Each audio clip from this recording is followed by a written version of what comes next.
ಓಂ ಗುರುಭ್ಯೋ ನಮಃ ಹರಿ ಓಂ. ಸಮಸ್ತ ವೀಕ್ಷಕರಿಗೂ ವಾಸ್ತು ಜ್ಯೋತಿ ಚಾನಲ್ಗೆ ಸುಸ್ವಾಗತಗಳು.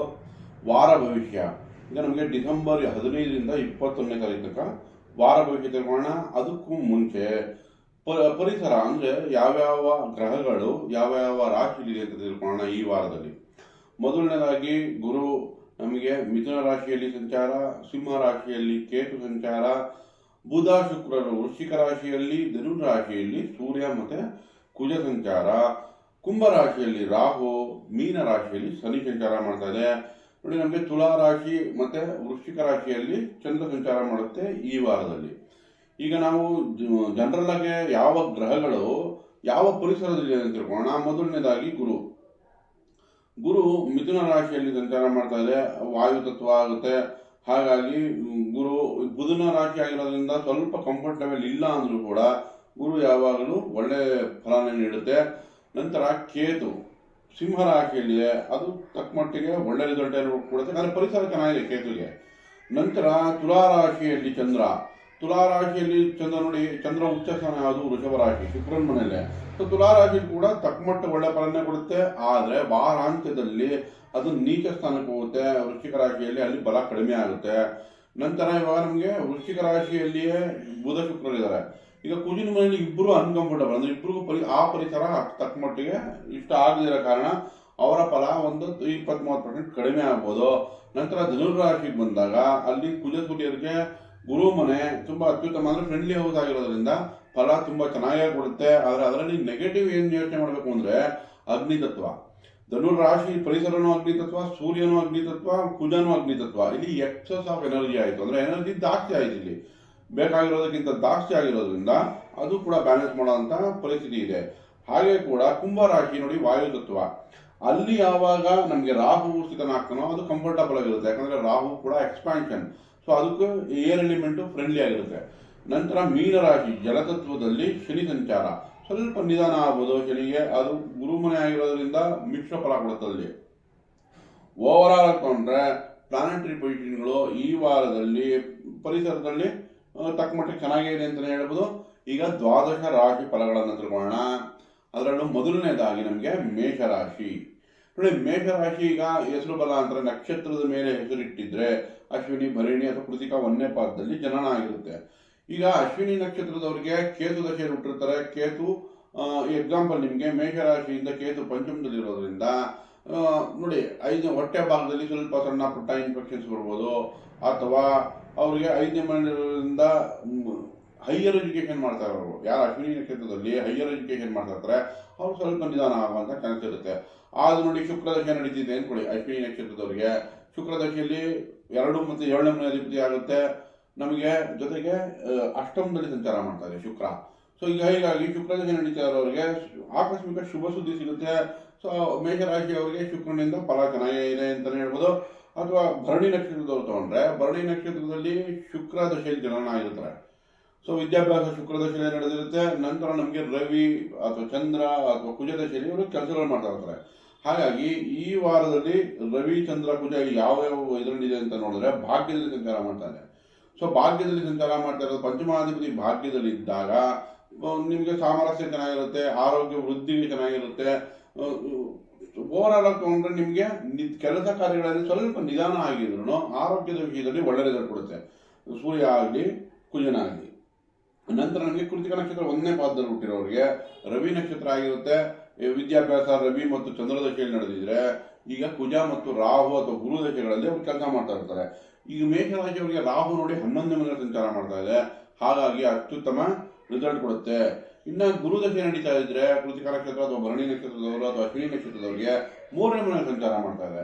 ಸೊ ನಿಮ್ಮ ಪ್ರಯತ್ನಗಳಿಂದ, ಅಣ್ತಮ್ಮಂದರಿಂದ ಅಥವಾ ಕಮ್ಯುನಿಕೇಶನ್ ಇಂದ, ಅಂದ್ರೆ ನಿಮ್ಮ ನೆಟ್ವರ್ಕಿಂಗು, ಈ ವಿಷಯಗಳಲ್ಲಿ ಪ್ರಯತ್ನಗಳಿಂದ ಲಾಭಗಳು ಖಂಡಿತ ಸಿಗುತ್ತೆ.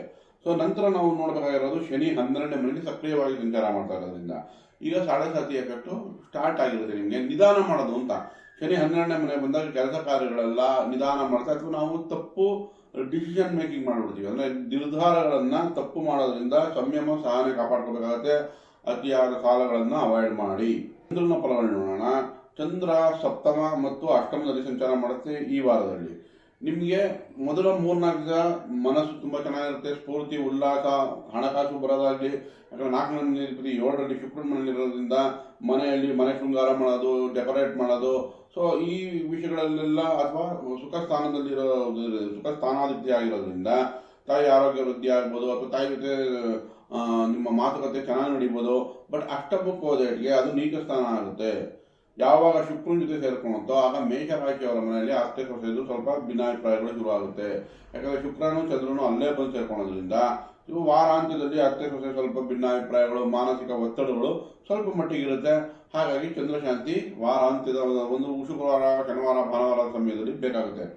ಈಗ ನಂತರ ಓವರಾಲ್ ಮೇಷರಾಶಿಯವರು ತಗೊಂಡ್ರೆ ಈಗ ಆರೋಗ್ಯ ವೃದ್ಧಿ ಚೆನ್ನಾಗಿದೆ. ಬಟ್ ನೋಡಿ, ಶುಕ್ರ ಅಷ್ಟಮದಲ್ಲಿದ್ದಾಗ ಶುಭ ಸುದ್ದಿ ಕೊಡುತ್ತೆ. ಬುಧ ಕೂಡ ವ್ಯಾಪಾರ ವ್ಯವಹಾರಗಳಲ್ಲಿ ಅನುಕೂಲ ಮಾಡ್ಕೊಳುತ್ತೆ, ಕೆಲಸ ಕಾರ್ಯಗಳಲ್ಲಿ ನಿಮಗೆ ಅನುಕೂಲ ಮಾಡ್ಕೊಳುತ್ತೆ. ಯಾಕಂದರೆ 6ನೇ ಮನೆ ರೀತಿ ಆಗಿರೋದ್ರಿಂದ ಕೆಲಸ ಕಾರ್ಯಗಳಲ್ಲಿ ಅಭಿವೃದ್ಧಿ, ಬ್ಯಾಂಕಿಂಗ್ ಸೆಕ್ಟರಲ್ಲಿ ಅಥವಾ ನಿಮಗೆ ಮಾರ್ಕೆಟಿಂಗಲ್ಲಿದ್ದರೆ, ಕಮ್ಯುನಿಕೇಷನ್ ಫೀಲ್ಡಲ್ಲಿದ್ದರೆ ಅದು ತುಂಬ ನಿಮಗೆ ಅನುಕೂಲ ಮಾಡಿಕೊಡುತ್ತೆ. ಜೊತೆಗೆ ಅಷ್ಟಮದಲ್ಲಿ ಶುಕ್ರ ಕೂಡ 2-7ನೇ ಮನೆ ರೀತಿ ಆಗಿರೋದ್ರಿಂದ ಬುಧವಾರ ಅನ್ವೇಷಣೆ ಏನಾದರೂ ಮಾಡ್ತಿದ್ರೆ ಅದಕ್ಕೆ ಒಂದು ಪಾಸಿಟಿವ್ ರಿಸಲ್ಟ್ ಸಿಗುವಂಥದ್ದು ಈ ವಾರ ಆಗಿರುತ್ತೆ. ಸೊ ವಿದ್ಯಾರ್ಥಿಗಳು ತೊಗೊಂಡ್ರೆ ಬುಧ ನಿಮ್ಗೆ ಅಷ್ಟಮದಲ್ಲಿದ್ದರೆ ವಿದ್ಯಾರ್ಥಿಗಳು ಕೂಡ ತುಂಬ ಚೆನ್ನಾಗೇ ಇದೆ ಅಂತಲೇ ಹೇಳ್ಬೋದು. ಆದರೆ ಶನಿ 12ನೇ ಮನೆ ಇರೋದ್ರಿಂದ ಶನಿ ಶಾಂತಿ ಅಗತ್ಯ. ನೀಲಾಂಜನ ಸಮಾಭಾಸಂ ರವಿಪುತ್ರಯಮಾಗ್ರಜಂ ಛಾಯಾ ಮಾರ್ತಾಂಡ ಸಂಭೂತಂ ತಂ ನಮಾಮಿ ಶನೈಶ್ಚರಂ. ಈ ಮಂತ್ರಗಳನ್ನು ಹೇಳೋದಾಗಲಿ, ಅಥವಾ ರಾಮರಕ್ಷಾ ಸ್ತೋತ್ರ ಹೇಳೋದಾಗಲಿ, ಅಥವಾ 2ನೇ ದೀಪನ ಶನೈಶ್ಚರಂ ದೇವಸ್ಥಾನದಲ್ಲಿ ಹಚ್ಚೋದ್ರಿಂದ, ಅಥವಾ ಶಿವನ ದೇವಸ್ಥಾನಕ್ಕೆ ಭೇಟಿ ಕೊಟ್ಟು ರುದ್ರಾಭಿಷೇಕ ಮಾಡಿಸೋದ್ರಿಂದ, ಜಲಾಭಿಷೇಕ ಮಾಡಿಸೋದ್ರಿಂದ ಕೂಡ ಅದು ಅನುಕೂಲಗಳಾಗುತ್ತೆ. ಒಟ್ಟಾರೆ ತಗೊಂಡ್ರೆ ಮೇಷರಾಶಿಗೆ ಮಿಶ್ರ ಫಲ ಅಂತ ಹೇಳ್ಬೋದು. ನೋಡಿ, ವೃಷಭ ರಾಶಿಯವರಿಗೆ ಕೃತಿಕ, ರೋಹಿಣಿ, ಮೃಗಶಿರ ಈ ನಕ್ಷತ್ರಗಳಲ್ಲಿ ಜನನ ಆಗಿರ್ತಾರೆ. ಕೃತಿಕ ನಕ್ಷತ್ರ ಅಂದರೆ ರವಿ ದಶೆಯಲ್ಲಿ ಜನನ, ಮತ್ತು ರೋಹಿಣಿ ನಕ್ಷತ್ರ ಅಂದರೆ ಚಂದ್ರ ದಶೆ, ಹಾಗೆ ನಮಗೆ ಮೃಗಶಿರ ಅಂದರೆ ಕುಜ ದಶೆಯಲ್ಲಿ ಜನನ. ಸೊ ಈ ವೃಷಭ ರಾಶಿಯವರಿಗೆ ಈಗ ಕೆಲಸ ಮಾಡ್ತಾ ಇರೋ ವೃತ್ತಿಯಲ್ಲಿದ್ದಾರೆ ಅಂತಂದರೆ ಆಲ್ಮೋಸ್ಟ್ ರಾಹು, ಗುರು ಅಥವಾ ಶನಿ ದಶೆಗಳು ನಡೀತಾ ಇರುತ್ತೆ. ಸೊ ಈಗ ನಮಗೆ ರಾಹು ದಶೆ ನಡೀತಾ ಇದೆ ಅಂದರೆ ರಾಹು ಕರ್ಮಸ್ಥಾನದಲ್ಲಿದೆ, ಕೆಲಸ ಕಾರ್ಯಗಳಲ್ಲಿ ಉತ್ತಮ ರಿಸಲ್ಟ್ ಕೊಡುತ್ತೆ. ಅಥವಾ ನಮಗೆ ಗುರು ದಶೆ ನಡೀತಿದೆ ಅಂದರೆ ನಿಮ್ಗೆ ಅಷ್ಟಮಾಧಿಪತಿ ಮತ್ತು 11ನೇ ಮನೆ ಅಧಿಪತಿ ಆಗುತ್ತೆ ಗುರು. ಸೊ ಹಾಗಾಗಿ ಗುರು ಜೊತೆಗೆ ಧನಭಾವದಲ್ಲೇ ಇರೋದ್ರಿಂದ 11ನೇ ಮನೆ ಅಧಿಪತಿ 2ರಲ್ಲಿ ಇರೋದ್ರಿಂದ ನಿಮಗೆ ಇನ್ಕಮ್ ಅಂದರೆ ಹಣಕಾಸು ಅಥವಾ ವ್ಯಾಪಾರ ವ್ಯವಹಾರಗಳಲ್ಲಿ ಖಂಡಿತ ಅಭಿವೃದ್ಧಿ ತುಂಬ ಚೆನ್ನಾಗಿ ಈ ವಾರದಲ್ಲಿ ರಿಸಲ್ಟ್ ಸಿಗುತ್ತೆ ನಿಮಗೆ. 4ನೇ ಮನೆ ಕೇತು ಇದೆ. ಸೊ 4ನೇ ಮನೆ ಕೇತಿಗೆ ಪರಿಹಾರ ಆಗುತ್ತೆ. ಸುಖಸ್ಥಾನ, ಮಾತೃಸ್ಥಾನ, ಹಾಗಾಗಿ ಗೃಹಸ್ಥಾನ ಆಗಿರೋದ್ರಿಂದ ಏನಾದರೂ ಮನೆಯಲ್ಲಿ ವಾಟರ್ ಲೀಕೇಜ್ ಆಗೋದೋ, ಅಥವಾ ಪೈಪ್ ಹೊಡೆದೋಗೋದೋ, ಇಲ್ಲಾಂದರೆ ವಾಹನ ರಿಪೇರಿ ಬರೋದೋ, ಇಲ್ಲ ತಾಯಿ ಆರೋಗ್ಯದಲ್ಲಿ ಚಿಂತೆ ಬರೋದೋ, ಈ ಥರ ವಿಷಯಗಳು ಕಾಡ್ಬೋದು. ಹಾಗಾಗಿ ಕೇತುಗೆ ಪರಿಹಾರ ಅಗತ್ಯ. ಬೀದಿ ನಾಯಿಗೆ ಆಹಾರ ನೀಡೋದಾಗಲಿ, ಅಥವಾ ಗಣೇಶನ ಆರಾಧನೆ ಮಾಡೋದ್ರಿಂದ, ಅಥವಾ ನೀವು ಮೂಲಂಗಿನ ದಾನ ಕೊಡೋದ್ರಿಂದ ಕೂಡ ಕೇತು ಪರಿಹಾರ ಆಗುತ್ತೆ. ದಿನನಿತ್ಯ 1-2 ಪೇಜ್ ಬರವಣಿಗೆ, ಕೈ ಬರವಣಿಗೆ, ಅದು ನಿಮ್ಮ ಡೈಲಿ ಬರೆಯೋದಾಗಿರ್ಬೋದು, ಅಥವಾ ಲೆಕ್ಕಾಚಾರ ಬರೆಯೋದಾಗಿ ಯಾವುದಾನ ಒಂದು ವಿಷಯನ ತೊಗೊಂಡು ಯಾವುದಾನ ಅದರಲ್ಲೂ ರಿಸರ್ಚ್ ಓರಿಯೆಂಟೆಡ್ ಆಗಿದ್ರೆ ಕೇತುವಿಗೆ ಇನ್ನೂ ಖುಷಿ, ಪರಿಹಾರ ಬೇಗನೆ ಆಗುತ್ತೆ. ಸೊ ಒಟ್ಟಾರೆ ತಗೊಂಡ್ರೆ ನಿಮಗೆ ಚಂದ್ರನ ನೋಡೋಣ. ಚಂದ್ರ ನಿಮಗೆ ಈಗ 6 ಮತ್ತು 7ರಲ್ಲಿ ಸಂಚಾರ.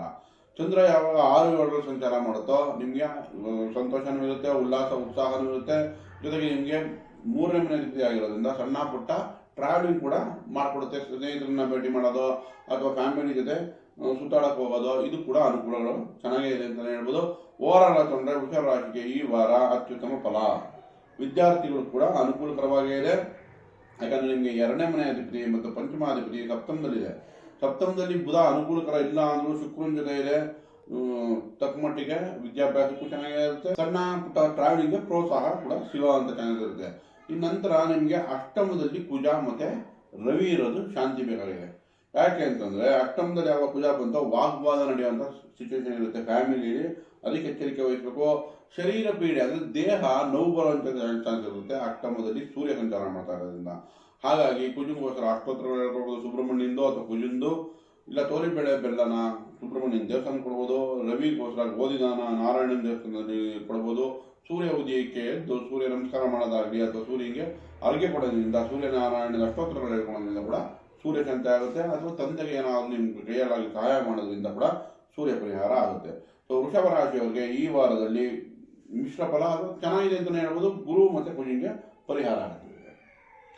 ಮಿಥುನ ರಾಶಿ ನೋಡಿ, ಮಿಥುನ ರಾಶಿಯವರಿಗೆ ಚಂದ್ರ ಸಂಚಾರ 5 ಮತ್ತು 6ನೇ ಮನೆಯಲ್ಲಿ ಸಂಚಾರ ಆಗುತ್ತೆ. ಜನ್ಮದಲ್ಲೇ ಗುರು ಇದೆ.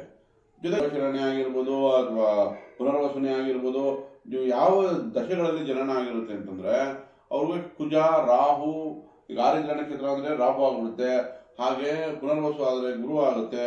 ಈ ಗುರು ರಾಹು ಕುಜ ನಕ್ಷತ್ರದಲ್ಲಿ ಹುಟ್ಟಿದ್ರೆ ವಿದ್ಯಾಭ್ಯಾಸ ಅದೇ ದಶೆಗಳಲ್ಲಾಗಿರುತ್ತೆ. ಅಥವಾ ಅವ್ರಿಗೆ ರಾಹು ದಶೆ ಅಥವಾ ಗುರು ದಶೆ ಇದರಲ್ಲಿ ವಿದ್ಯಾಭ್ಯಾಸ ಆದರೆ ಶನಿ ದಶೆ ಬುಧ ದಶೆಗಳು ಅವ್ರಿಗೆ ನಡೀತಾ ಇರುತ್ತೆ ಕೆಲಸ ಕಾರ್ಯಗಳಲ್ಲಿ ಇರೋರಿಗೆ. ಈಗ ಶನಿ ಎಲ್ಲಿದ್ದಾನೆ ನಮಗೆ ಮಿಥುನ ರಾಶಿಯವರಿಗೆ ಕರ್ಮಸ್ಥಾನದಲ್ಲಿದೆ. ಸೊ ಹಾಗಾಗಿ ಕೆಲಸ ಕಾರ್ಯಗಳು ತಕ್ಕ ಮಟ್ಟಿಗೆ ಚೆನ್ನಾಗುತ್ತೆ. 7, 8 ಮಿಥುನ ರಾಶಿಯವರಿಗೆ 8, 9ನೇ ಮನೆ ಅಧಿಪತಿ ಆದಂಥ ಶನಿ ಕರ್ಮಸ್ಥಾನದಲ್ಲಿರೋದ್ರಿಂದ ಕೆಲಸ ಕಾರ್ಯಗಳಿಗೆ ಏನು ಯೋಚನೆ ಇಲ್ಲ. ಇನ್ನು ಬುಧ ತಗೊಂಡ್ರೆ ಈ ವಾರದಲ್ಲಿ 6ನೇ ಮನೆ ಸಂಚಾರ ಮಾಡ್ತಾ ಇದೆ.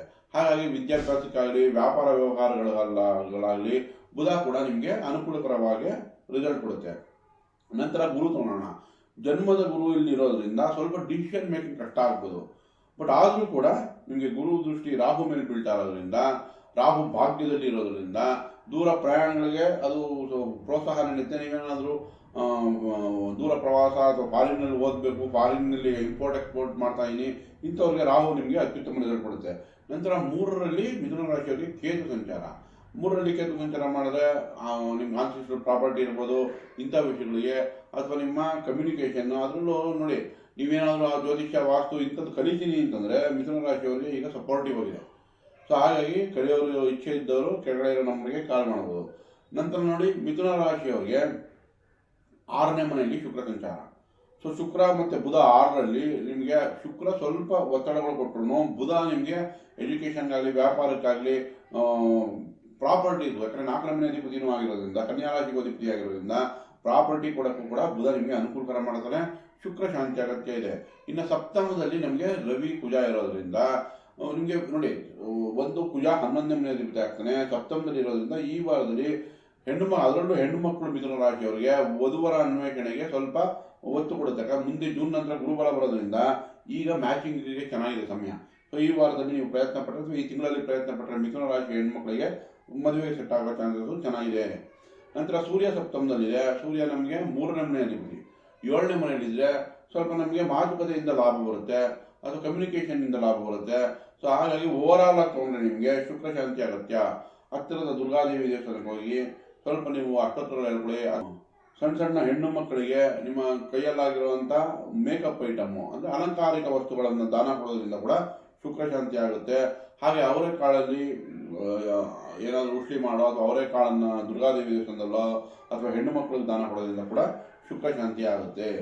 ಸೊ ಓವರಾಲ್ ಆಗಿ ತಗೊಂಡಾಗ ಮಿಥುನ ರಾಶಿಗೆ ಚೆನ್ನಾಗಿದೆ ಅಂತಲೇ ಹೇಳ್ಬೋದು. ನಂತರ ಚಂದ್ರ ಸಂಚಾರ 5 ಮತ್ತು 6ನೇ ಮನೆಯಲ್ಲಿ. ಸೊ ಹಾಗಾಗಿ ವಾರದ ಮೊದಲ 2-3 ದಿನ ಸ್ವಲ್ಪ ಒತ್ತಡಗಳಿದ್ರು, ನಂತರ ಚೆನ್ನಾಗಿದೆ. ಈ ಕ್ರಿಯೇಟಿವಿಟಿ ಫೀಲ್ಡಲ್ಲಿರೋರಿಗಿದ್ರೆ ವಾರ ಪೂರ್ತಿ ಲಾಭ ಚೆನ್ನಾಗಿದೆ. ಆ ಕ್ರಿಯೇಟಿವ್ ಫೀಲ್ಡಲ್ಲಿ ಇಲ್ಲ ಅಂತಂದವ್ರಿಗೆ ವಾರದ ಮೊದಲ 2 ದಿನ ಸ್ವಲ್ಪ ಮಾನಸಿಕವಾಗಿ ಸ್ಟೇಬಲ್ ಇರೋಲ್ಲ, ನಂತರ ತುಂಬ ಚೆನ್ನಾಗಿದೆ ರಿಸಲ್ಟ್ ಕೊಡುತ್ತೆ. ಏನು ಚಿಂತೆ ಇಲ್ಲ. ಓವರಾಲ್ ಮಿಥುನ ರಾಶಿಯವರು ತುಂಬ ಚೆನ್ನಾಗಿದೆ, ಒಳ್ಳೆಯದಾಗಲಿ. ಕರ್ಕಾಟಕ ರಾಶಿ ನೋಡಿ, ಕರ್ಕಾಟಕ ರಾಶಿಯವರಿಗೆ ಚಂದ್ರ 4 ಮತ್ತು 5ನೇ ಮನೆ ಸಂಚಾರ ಆಗ್ತದೆ. ಸೊ ನಮಗೆ ಚಂದ್ರ 4, 5ರ ಸಂಚಾರ ಮಾಡ್ತಿದ್ದಾಗ ಕರ್ಕಾಟಕ ರಾಶಿಯವರಿಗೆ ಈ ವಾರದಲ್ಲಿ ಏನಾನ ಒಂದು ಸಣ್ಣ ಪುಟ್ಟ ಒತ್ತಡಗಳಿದ್ದೇ ಇರುತ್ತೆ. ಯಾಕಂದರೆ 4ನೇ ಮನೆಗೆ ನೋಡಿ, ಕಾಲಪುರುಷ ಕುಂಡಲಿಯಲ್ಲಿ 4ನೇ ಮನೆಗೆ ಅಧಿಪತಿ ಚಂದ್ರನೇ ಆಗಿ ಅದೇ 4ನಲ್ಲಿ ಭಾವೋದ್ಭಾವದಲ್ಲಿ ಏನು ಹೇಳ್ತೀವಿ, ಸ್ವಲ್ಪ ಮಾನಸಿಕ ಒತ್ತಡಗಳು ಸಣ್ಣ ಪುಟ್ಟ ಕೊಡೋ ಚಾನ್ಸಸ್ ಇರುತ್ತೆ. ನಂತರ ಪಂಚಮದಲ್ಲಿ ನೀಚ ಸ್ಥಾನ ಆಗಿರೋದ್ರಿಂದ ಮಕ್ಕಳ ಬಗ್ಗೆ ಚಿಂತೆ ಇರುತ್ತೆ. ಇದು ಚಂದ್ರನ ಫಲ. ಬಟ್ ಆದ್ರೂ ನಿಮಗೆ ನೋಡಿ 12ನೇ ಮನೆ ಗುರು, ಹಾಗಾಗಿ ನಾವು ಗುರು ಶಾಂತಿ ಅಗತ್ಯ. ಒಂದು ಹಳದಿ ಬಟ್ಟೆ ಅಥವಾ ಹಳದಿ ವಸ್ತ್ರ, ಹಳದಿ ಪಂಚೆ ಗುರು ಹಿರಿಯರಿಗೆ ದಾನ ಮಾಡೋದು ಅಥವಾ ಶಿವನ ದೇವಸ್ಥಾನದಲ್ಲಿ ರುದ್ರಾಭಿಷೇಕ ಮಾಡಿ ಈ ಕಡಲೆಯಿಂದ ಉಷ್ಲಿ ಮಾಡಿಸಿ ಭಕ್ತಾದಿಗಳು ಕೊಡೋದ್ರಿಂದ ಕೂಡ ಗುರು ಶಾಂತಿ ಆಗುತ್ತೆ. ದಿನನಿತ್ಯ ಅರಿಶಿನ ಯೂಸ್ ಮಾಡೋದು, ಅಡುಗೆಯಲ್ಲಾಗಲಿ ಸ್ನಾನ ಮಾಡೋಕ್ಕಾಗಲಿ ಅದರಲ್ಲಿ ಒಂಚೂರು ಅರಿಶಿನ ಯೂಸ್ ಮಾಡೋದ್ರಿಂದ ಕೂಡ ಗುರು ದಿನ ಬ್ಯಾಲೆನ್ಸ್ ಮಾಡ್ಬೋದು. ನಂತರ ನಮಗೆ ಸಪ್ತಮದಲ್ಲಿ 6ನೇ ಮನೆಯಲ್ಲಿ ರವಿ ಕುಜ ಸಂಚಾರ. ಸೊ ಶತ್ರುಗಳ ಮೇಲೆ ವಿಜಯ, ಕೆಲಸಗಳಲ್ಲಿ ಮೇಲಧಿಕಾರಿಯಿಂದ ಮೆಚ್ಚುಗೆ ಅಥವಾ ಪ್ರಮೋಷನ್ ಎಕ್ಸ್ಪೆಕ್ಟ್ ಮಾಡ್ತಾ ಇದ್ದಾರೆ, ಪ್ರಮೋಷನ್ ತುಂಬ ಚೆನ್ನಾಗಿದೆ. ಸೊ ಒಟ್ಟಾರೆ ಈ ವಾರದಲ್ಲಿ ತುಂಬ ಕೆರಿಯರ್ ವೈಸ್ ತುಂಬ ಚೆನ್ನಾಗಿದೆ. ಬಟ್ ಹೆಲ್ತ್ ವೈಸು 6ನೇ ಮನೆಯಲ್ಲಿ ರೋಗಸ್ಥಾನ ಆಗಿರೋದ್ರಿಂದ ಎಕ್ಸಸ್ ಆಫ್ ಹೀಟ್, ಯಾಕಂದರೆ ಧನುರಾಶಿ ಅಗ್ನಿತತ್ವ, ಅಲ್ಲೇ ಅಗ್ನಿತತ್ವವಾದ ಕುಜ ಮತ್ತು ರವಿ ಇಬ್ಬರು ಅಲ್ಲೇ ಜೊತೆಲಿರೋದ್ರಿಂದ ಎಕ್ಸಸ್ ಆಫ್ ಹೀಟ್ ಆಗೋ ಚಾನ್ಸಸ್ ಇರುತ್ತೆ. ಈ ಅಲ್ಸರ್ ಆಗೋದಾಗಲಿ ಅಥವಾ ಬಾಯಿ ಹುಣ್ಣಾಗೋದಾಗಲಿ ಇದ್ರ ಬಗ್ಗೆ ಎಚ್ಚರಿಕೆ ವಹಿಸಬೇಕಾಗುತ್ತೆ ಕರ್ಕಾಟಕ ರಾಶಿಯವರು. ನಂತರ ಕರ್ಕಾಟಕ ರಾಶಿಯವರಿಗೆ ಪಂಚಮದಲ್ಲಿ ಶುಕ್ರ ಮತ್ತು ಬುಧ. ಶುಕ್ರ ಪಂಚಮದಲ್ಲಿ ಸಾಮರಸ್ಯಕ್ಕೆ ಅಥವಾ ಪ್ರೀತಿ ಪ್ರೇಮಕ್ಕೆ ಇದಕ್ಕೆ ತುಂಬ ಒಳ್ಳೆ ರಿಸಲ್ಟ್ ಕೊಡುತ್ತೆ. ಬುಧ ಪಂಚಮದಲ್ಲಿ ನೋಡಿ, ನಿಮಗೆ ಕರ್ಕಾಟಕ ರಾಶಿಯವರಿಗೆ 3-12 ಮನೆ ಅಧಿಪತಿ, ಅದು ಒಂದು ಪಂಚಮದಲ್ಲಿ ಕೂತ್ಕೊಂಡಾಗ ನಮಗೆ ಪ್ರೀತಿ ಪ್ರೇಮದಲ್ಲಿ ಸ್ವಲ್ಪ ನಿರಾಸೆ ಆಗೋ ಚಾನ್ಸಸ್ ಇರುತ್ತೆ. ಸೊ ಹಾಗಾಗಿ ಕರ್ಕಾಟಕ ರಾಶಿಯವರಿಗೆ ಬುಧ ಶಾಂತಿ ಅಗತ್ಯ. ವಿಷ್ಣು ಸಹಸ್ರನಾಮ ಹೇಳ್ಕೊಡೋದು ಅಥವಾ ಸೋದರ ಮಾವನಿಗೆ ಕೈಯಲ್ಲಾದಂಥ ಸಹಾಯ ಮಾಡೋದು ಅಥವಾ ಸಿಹಿ ತಿಂಡಿ ಕೊಡಿಸೋದು ಅಥವಾ ಹಸಿರು ವಸ್ತ್ರನ ದಾನ ಮಾಡೋದ್ರಿಂದ ಕೂಡ ಬುಧ ಶಾಂತಿ ಆಗುತ್ತೆ. ನಂತರ ರಾಹು ಕೇತುಗಳನ್ನ ನಾವು ತಗೊಂಬಂದಾಗ ಕೇತು 2ನೇ ಮನೆಯಲ್ಲಿರುತ್ತೆ, ರಾಹು ಅಷ್ಟಮದಲ್ಲಿರುತ್ತೆ. ಹಾಗಾಗಿ ರಾಹು ಕೇತು ಶಾಂತಿ ಕೂಡ ಅಗತ್ಯ ಇದೆ ಇನ್ನು ಅಕ್ಟೋಬರ್ ತನಕನೂ. ಸೊ ರಾಹುಗೆ ಉದ್ದಿನ ಬೆಳೆ ದಾನ ಕೊಡೋದಾಗಲಿ, ಕೇತುಗೆ ಬೀದಿ ನಾಯಿ ಆಹಾರ ನೀಡೋದಾಗಲಿ, ಅದು ಬ್ಯಾಲೆನ್ಸ್ ಆಗುತ್ತೆ. ಇನ್ನು ನಿಮಗೆ ಕರ್ಕಾಟಕ ರಾಶಿಯವರಿಗೆ ಭಾಗ್ಯದಲ್ಲಿ ಶನಿ ಸಂಚಾರ. ಸೊ ಭಾಗ್ಯದ ಶನಿಗೋಸ್ಕರ ಶನಿ ಭಾಗ್ಯದಲ್ಲಿದ್ದಾಗ ನಮ್ಮ ಅದೃಷ್ಟಗಳು ನಿಧಾನವಾಗುತ್ತೆ ಅಂತ, ಅಥವಾ ತಂದೆ ಆರೋಗ್ಯದಲ್ಲಿ ಸ್ವಲ್ಪ ಆಲೋಚನೆ ಬರುತ್ತೆ ಅಂತ. ಹಾಗಾಗಿ ಶನಿ ಶಾಂತಿ ಕೂಡ ಅಗತ್ಯ ಇದೆ. ಓವರಾಲ್ ಆಗಿ ತಗೊಂಡ್ರೆ ನಿಮಗೆ ನೋಡಿ, ಕೆರಿಯರ್ ವೈಸ್ ತುಂಬ ಚೆನ್ನಾಗಿದೆ, ಆರೋಗ್ಯದ ಕಡೆ ಗಮನ ವಹಿಸಬೇಕಾಗುತ್ತೆ. ಮಿಶ್ರ ಫಲ ಅಂತ ಹೇಳ್ಬೋದು. ಕರ್ಕಾಟಕ ರಾಶಿಯವರಿಗೆ ಒಳ್ಳೆಯದಾಗಲಿ. ದಯವಿಟ್ಟು ಈ ವಿಡಿಯೋ ಇಷ್ಟ ಇದ್ದಲ್ಲಿ ಲೈಕ್ ಮಾಡಿ, ಶೇರ್ ಮಾಡಿ, ಸಬ್ಸ್ಕ್ರೈಬ್ ಮಾಡಿ. ಧನ್ಯವಾದಗಳು.